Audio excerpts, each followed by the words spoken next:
हमारे channel Hollywood cinema को subscribe करें और बेल आइकन दबाएं नए वीडियो की नोटिफिकेशन पाने के लिए। दोस्तों नमस्कार, आज मैं बात करने वाला हूं कंज्यूरिंग यूनिवर्स की 5वीं मूवी के बारे में, जो कि 2018 में रिलीज हुई थी और इसका बजट था $22 मिलियन, लेकिन इसने वर्ल्ड वाइड $366 मिलियन की कमाई की थी। तो मूवी काफी बेहतरीन है और वीडियो को अंत तक जरूर देखें। मूवी की शुरुआत 1952 के समय को दिखाते हुए होती है और जगह होती है रोमानिया। रात का समय होता है और एक युगों में 2 नन आगे बढ़ रही होती हैं और उस जगह पर सब तरफ बहुत सारे क्रॉस लगे होते हैं, शायद वो किसी शैतानी ताकत को रोकने के लिए। अब हम देखते हैं आगे एक कमरा होता है जिसका दरवाजा बंद होता है और दरवाजे पे लिखा होता है गॉड्स इन हियर। इसका मतलब भगवान का साथ बस यहीं तक। हम देखते हैं जो सीनियर नन होती है उसके हाथ में एक चाबी होती है, तो जूनियर नन बोलती है जो हम करने जा रहे हैं वो सही है ना? तो सीनियर नन बोलती है इसके अलावा अब हमारे पास कोई रास्ता नहीं है और भगवान पर भरोसा रखो। यह कहकर वो अंदर चली जाती है, लेकिन कुछ पलों बाद हम देखते हैं वो लहूलुहान होकर बाहर निकलती है और जूनियर नन से बोलती है कि देखो,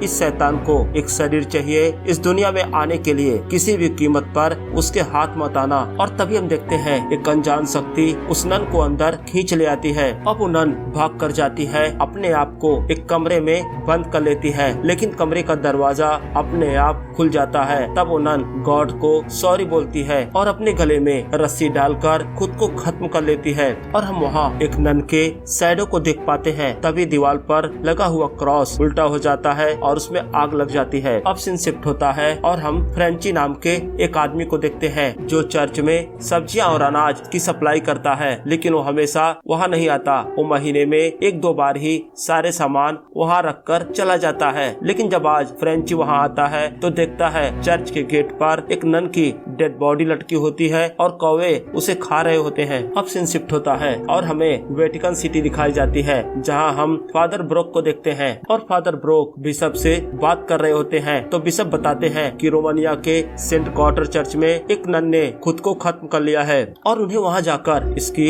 इन्वेस्टिगेशन करनी है और उसकी रिपोर्ट वेटिकन को सबमिट करनी है और इस काम में सिस्टर इरेन उन्हें असिस्ट करेंगी। अब हम देखते हैं फादर ब्रोक और सिस्टर इरेन रोमानिया पहुँचते हैं और वो लोग सीधा राशन डिलीवर करने वाले उस लड़के फ्रेंची से मिलते हैं। तो फ्रेंची बताता है वो जगह काफी डरावनी है और वहाँ कोई नहीं जाना चाहता। मैं भी महीने या 2 महीने में एक बार जाता हूँ सिर्फ राशन पहुँचाने के लिए। यहाँ के लोग तो उस जगह का नाम भी नहीं लेना चाहते। पहले तो फ्रेंची वहाँ जाने से इनकार कर देता है, लेकिन बाद में जब सिस्टर इरेन उससे बोलती है तो जाने के लिए तैयार हो जाता है। अब फ्रेंची उन दोनों को उस जगह पर ले जाता है और उस कोल्ड स्टोरेज में जाता है जहाँ उसने उस नन की डेड बॉडी को रखा था। तो फ्रेंची बोलता है उसने जब डेड बॉडी को यहाँ रखा तो लेटी हुई थी, लेकिन अभी डेड बॉडी बैठी है। यह देखकर फ्रेंची थोड़ा घबरा जाता है। अब फादर ब्रोक उस नन की डेड बॉडी के पास जाते हैं तो देखते हैं उसके हाथ में एक चाबी होती है। वो चाबी को ले लेते हैं और बाद में उस नन की डेड बॉडी को ले जाकर कब्रिस्तान में दफना देते हैं। तभी इरेन वहाँ नोटिस करती है कि एक कब्र पर घंटी लगी हुई थी। तो फादर ब्रुक बताते हैं कि महामारी के दौरान कभी कभी लोग जिंदा इंसान को भी दफना देते थे, तो इसलिए घंटी लगाई जाती थी। अगर गलती से कोई दफन हो गया हो तो घंटी बजाए, जिससे लोग उसकी कब्र को बाहर निकालें। अब जब वो लोग चर्च के सामने जाते हैं तो फादर ब्रुक देखते हैं चर्च के विंडो पर एक नन खड़ी होती है, लेकिन वो उन्हें देखकर अंदर चली जाती है। और वहीं जब वो लोग चर्च के गेट पर जाते हैं तो उन्हें वहाँ खून दिखता है। जब फादर ब्रुक खून को चेक करते हैं तो अभी ताजा होता है, जबकि इस नन को मरे काफी दिन हो चुके थे। अब वो लोग चर्च के अंदर जाते हैं तो देखते हैं एक नन वहाँ बैठी होती है जिसने अपना चेहरा कवर कर रखा होता है। तो फादर वो नन सिस्टर विक्टोरिया जिसकी मौत हुई थी उसके बारे में पूछते हैं। पहले तो नन कुछ भी बताने से मना कर देती है, बाद में वो नाराज होती है कि किससे पूछकर आप लोगों ने उस नन की डेड बॉडी को दफनाया।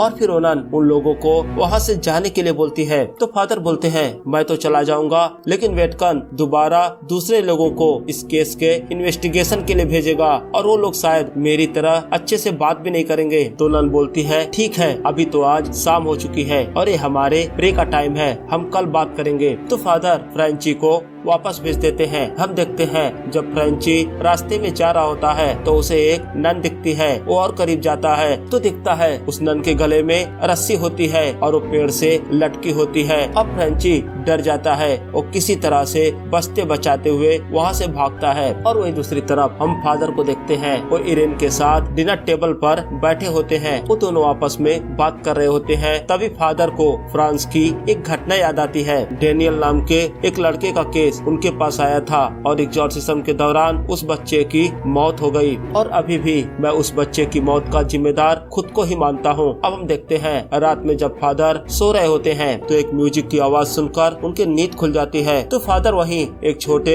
बच्चे को देखते हैं। जब फादर उसका पीछा करते हैं तो बच्चा कब्रिस्तान में पहुंच जाता है। तभी हम देखते हैं वो बच्चा कोई और नहीं डेनियल होता है। और तभी डेनियल के मुंह से एक सांप निकलता है और फादर पर हमला करता है। फादर अपने आप को बचाते हैं लेकिन फादर का बैलेंस बिगड़ जाता है। वो बगल के खाली ताबूत में गिर जाते हैं और ताबूत एकाएक बंद हो जाता है। तो फादर अपनी हेल्प के लिए कब्र पे लगाई हुई घंटी बजाने लगते हैं। और इधर हम देखते हैं इरेन जब सो रही होती है तो उसके कमरे में एक हवा का झोंका आता है और तभी इरेन को कुछ आवाज आती है। वो आगे जाकर चेक करना चाहती है और इधर हम इरेन के पीछे उसी नन का साया देखते हैं जिसे हमने मूवी के शुरुआत में देखा था। वो नन इरेन पर हमला करती है। इरेन वहाँ से भागती है। जब वो बाहर आती है तो उसे कब्रिस्तान की तरफ से घंटी की आवाज आती है। अब इरेन कब्र को खोदने लगती है और वही दूसरी तरफ हम देखते हैं कब्र के अंदर दो हाथ फादर को खींच रहे होते हैं लेकिन इरेन ताबूत को तोड़ देती है और फादर अब बाहर आ जाते हैं। तो फादर देखते हैं उस कब्र में कई सारे किताबें दफन थी। अब फादर उस कब्र में रखी हुई सारी किताबें अपने साथ ले लेते हैं। अब सीन शिफ्ट होता है और हम देखते हैं अगली सुबह फादर और इरेन दोबारा चर्च जाते हैं। तो वहाँ उन्हें बताया जाता है कि फादर अंदर नहीं जा सकते, सिर्फ औरतें ही अंदर जा सकती हैं। तो फादर इरेन को चाबी देते हैं और उनसे बोलते हैं अंदर जाकर पता लगाएं ये चाबी किस चीज की है। अब जब इरेन अंदर जाती है तो देखती है सामने एक नन बैठकर प्रे कर रही होती है। इरेन बार बार उसे आवाज लगाती लेकिन वो नन कुछ भी जवाब नहीं देती। और तभी वहाँ एक दूसरी नन आती है जिनका नाम सिस्टर वहाना होता है और बताती है कि डीमन के प्रभाव को कम करने के लिए हम लोग यहाँ लगातार प्रार्थना करते हैं और ये प्रार्थना सबकी शिफ्ट में होता है। तो जब कोई नन प्रार्थना कर रही हो तो उसे हम डिस्टर्ब नहीं कर सकते। तो सिस्टर वहाना इरेन को दूसरे कमरे में ले जाती है। तो इरेन उनसे इस चर्च की हिस्ट्री के बारे में पूछती है। तो सिस्टर वहान बताती है कि इस चर्च का निर्माण 6वीं से 10वीं शताब्दी के बीच में यहाँ के राजा ने बनवाया था। लेकिन वो राजा काली शक्तियों का पुजारी था और उसने काली शक्तियों की किताबों की मदद से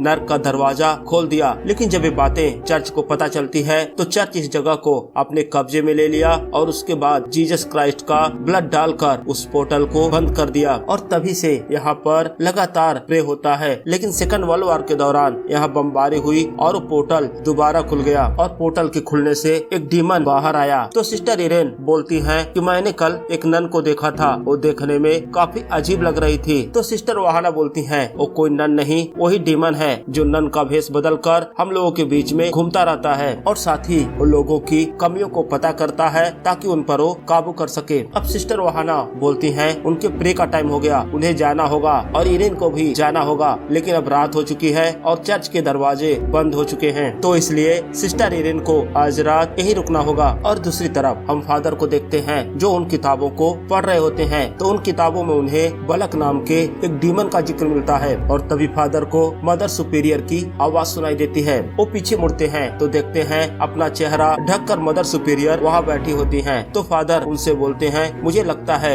इस चर्च में कुछ तो गड़बड़ है। और साथ ही फादर उस नन की मौत के बारे में पूछते हैं। वो पूछते हैं नन की डेड बॉडी के साथ उन्हें एक चाबी मिली थी, वो कहाँ की चाबी है। तभी मदर सुपीरियर बोलती है तुम्हारी सिस्टर इरेन अब वापस नहीं आएंगी। ये बात फादर को थोड़ी अजीब लगती है। तभी वो डीमन जो मदर सुपीरियर बनकर वहाँ बैठा था फादर का हाथी पकड़ लेता है। और इधर हम सिस्टर इरेन को देखते हैं उनकी नींद खुल जाती है। तो देखते हैं उनके कमरे का दरवाजा खुला होता है। तो सिस्टर इरेन को कुछ आवाज आती है। वो उस आवाज का पीछा करते हुए आगे बढ़ती हैं और उस दरवाजे तक पहुंच जाती हैं जहां लिखा था गॉड इज इन हियर। अब दरवाजा खुलता है। दरवाजे के अंदर से एक शैतानी हाथ उन्हें खींचना चाहता है और तभी वहाँ एक सिस्टर आ जाती हैं और इरेन को बचाती हैं और साथ ही इरेन से बोलती हैं गॉड से प्रार्थना ही इस शैतान से बचने का एक तरीका है। अब सिस्टर इरेन प्रे करने जाती हैं तो देखती हैं वहाँ पर एक नन पहले से ही प्रे कर रही होती होती हैं और उनके बगल में एक डेड बॉडी रखी होती है जो कि सफेद कपड़े से कवर होती है। जैसे ही इरेन डेड बॉडी से कपड़ा हटाती है वो देखती है वो डेड बॉडी सिस्टर वहाना की होती है। अब वहाँ कई सारी नन आ जाती हैं और वो सब भी बैठकर प्रे करने लगती हैं और वो डीमन अपनी ताकत से